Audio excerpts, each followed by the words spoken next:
Last season, the Detroit Pistons were personally one of my favorite teams, by far one of my most watched League Pass teams. And going into this year, I just didn't feel like they got any better. Part of the fun of that team last season for me were guys like Dennis Schroeder and Malik Beasley, Fontecchio, Tim Hardaway Jr., all guys that they ended up losing in this upcoming season, only to get back Duncan Robinson. So naturally, like many others, thought that they were going to take a big step back this upcoming season. And boy, was I wrong. Boy, was I wrong. And I'll admit it. I'm okay admitting when I'm wrong. It's cool to admit when you're wrong about a team. And I was wrong about the Detroit Pistons so far. You know, we're going to talk about if this might be sustainable. However, this is coming off of a 13-game win streak that was just snapped by the Boston Celtics last night in the NBA Cup. And then now, tonight, they're playing the Orlando Magic. I made a video in the beginning of the season, right, talking about the Pistons and my concerns with them going forward, because they were one of my most watched teams last season. So, you know I love them, and it just comes from a good place. That lack of secondary star next to Cade, I thought was going to be the downfall of this team. And I thought last night was a perfect example of that coming to life. You know, last night he ended up with 42, 8 rebounds, on 26 shots, 5 assists, 4 turnovers, you know, and the next closest guy to him, quite honestly, was Jalen Duren or Duncan Robinson, was really that second best player last night. And Jalen Duren has been absolutely phenomenal. Like, by far their second most important player, a rebounding fucking machine. And if Denny wasn't over there in Portland, you know, averaging what he's averaging, almost 27 points a game. You know, he's like top 10 in scoring in the league right now. I think Jalen Duren would be that most improved player as of right now. I mean, Jalen Duren has been that good that he's an award-winning big. You know, he might mess around and be all defensive team. But I feel like a guy like Jalen Duren is just a staple next to Cade. You know, you definitely want him to have a pick-and-roll partner, somebody who can just dominate the glass, dominate, you know, up top, alley-oop situations, and Jalen Duren is perfect for that. However, I think what they're really lacking is that secondary ball handler. And I thought a guy like Dennis Schroeder last year kind of relieved a lot of that second, you know, unit struggle that they kind of have had this season as well, and just take a little bit off of Cade, right? And Cade has been an MVP type of level guy so far. I mean, he's dropped 42. He's dropped 40 a couple different times already in this season. So he has been phenomenal. And obviously they're 15-3 right now. So he's making a case to be, honestly, maybe the MVP so far in this year, next to Shea or Jokic. Who knows? But last night was a perfect example. Like, he needs help. You know, some guys can step up. Like Duncan Robinson has had huge moments. Even last night provided them with a spark. Tobias Harris has been pretty good in spurts. Asar Thompson has been okay in moments. You know, he's been struggling here and there, but I think he's just trying to figure out his footing. You know, he kind of dealt with his injuries and whatnot. So he kind of gets a little bit of a pass. Ron Holland, haven't been impressed at all. Jaden Ivey coming back off an injury. He has given you, you know, some really good burn the last few seasons, but he hasn't really, you know, been healthy that much. Karis LeVert, I'm not a fan of, right? He's been okay off the bench in certain games, and that's kind of his role, but he doesn't really provide any, like, you know, instant relief for this team. So it really just leaves Cade to play 40 minutes a game, right, and put the team on his back and involve other guys, kick out to shooters, get downhill, you know, play his game, and he's been phenomenal. However, I just don't think that's a sustainable approach going into the postseason, right? Especially for a young team who, besides like Tobias Harris and Duncan Robinson, who are great vets for sure, and a little bit of Karis LeVert, don't have the most, you know, playoff experience. Obviously, Debo does, being to the finals and stuff, but I think you guys understand. They're mostly a young-oriented team. I think they need to make a splash at the deadline. I would love to see them make a splash at the deadline. There's some really good names out there right now that are kind of lingering over this team, right? Lauri Markkanen. I really wanted to see Lauri on this team. However, I do think the lack of secondary ball handler would maybe make me go in a different direction just to play in the strengths of this team. However, it really all just depends on like what you have to give up. A guy like Pascal Siakam might be perfect, right? Coming off a finals run last year, he was phenomenal in the postseason. We obviously know that's kind of where he's made his name, right? So a guy like him who is a traditional four, or modern day four with a great handle, especially, and he plays that downhill so well. That's the name of his game. Pascal just gets better and better and better when he gets downhill and he's attacking, and that's really what Cade and the rest of this team has thrived on to be this good so far. So a guy like Pascal Siakam I would love to see in this situation. I think that's kind of who I'm leaning towards, because I think you wouldn't have to give up all the pieces that you would for Lauri Markkanen, sorry, I don't know why I said that so weird. Like a Lauri, like you wouldn't have to give up a ton of pieces, like maybe some salary filler guys like a Tobias Harris, and maybe one of your young guys, you pick Ron Holland, Jaden Ivey, maybe an Isaiah Stewart, and then some picks on top of that. But I think I would be okay giving away a little bit of the future to contend now, because you're at the top of the East.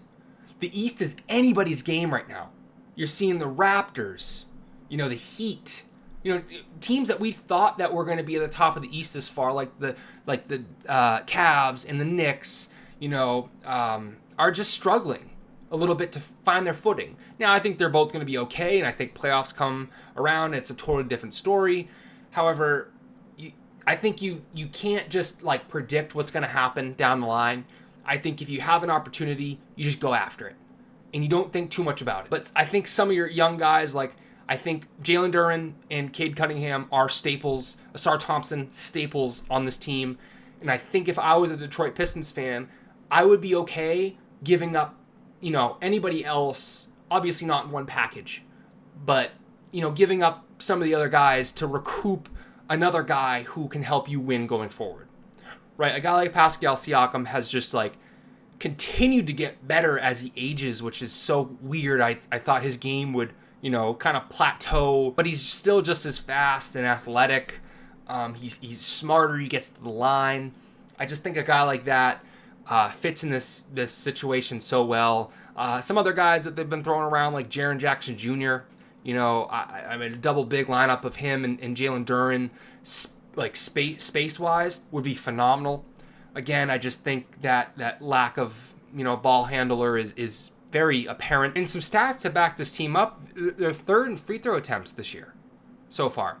And you see it with these young-oriented teams and superstars like a Cade Cunningham, kind of figuring out how to get to the line, right? And realizing that these are easy points and you can help your team win. Him and Jalen Duren have gotten to the line so much. And Jalen Duren really isn't as bad of a free throw shooter as I personally thought, 75%. So that matters, right? You got a team who can, hit some free throws. I mean, Cade missed one last night that ended up losing in the game, obviously. But again, savvy play at the end, which I didn't really agree with. The continuation of the shot, you know what I mean? Crazy to see, by the way. He made a play, and he put them in a position to tie the game, win the game. And he's already kind of showing that next level, like, maturity in only his fourth or fifth year, right? And defensively, they've just been phenomenal, right? Jalen Duren has been an absolute beast. Dennis Jenkins has been a fantastic on-ball defender for this team, for the second unit. And when guys are hurt like Jaden Ivey, you know what I mean? I truly hope he can kind of stay in that rotation because he's been phenomenal. Third in blocks, again, Jalen Duren, beast. Isaiah Stewart gets up there, shockingly gets up there. He can jump out the fucking gym. Fourth in steals, too. Cade loves to back tip. All those guys like to back tip a little bit. Asar Thompson's a point of attack defender. Tobias Harris even kind of sits in the chair, especially for fours. He can kind of box out and hold his own rebounding-wise. But, when you have a guy like Jalen Duren and Beef Stew as well, like, he doesn't really need to do much on the defensive end besides, sit in the chair a little bit. And I think he's done that. Third in rebounds as well, again, Jalen Duren, beast. and 8th in points, which is phenomenal for them. Shockingly, this team is 14th in pace in the league right now. And it doesn't feel like that at all. You know, some teams you can notice that they're always in the half court and you never see them in transition situations. I feel like this team is so unique because even on a typical like out of bounds after a made basket, right? They're just inbounding the ball. They do such a good job of bringing up the ball with a little bit of speed, right?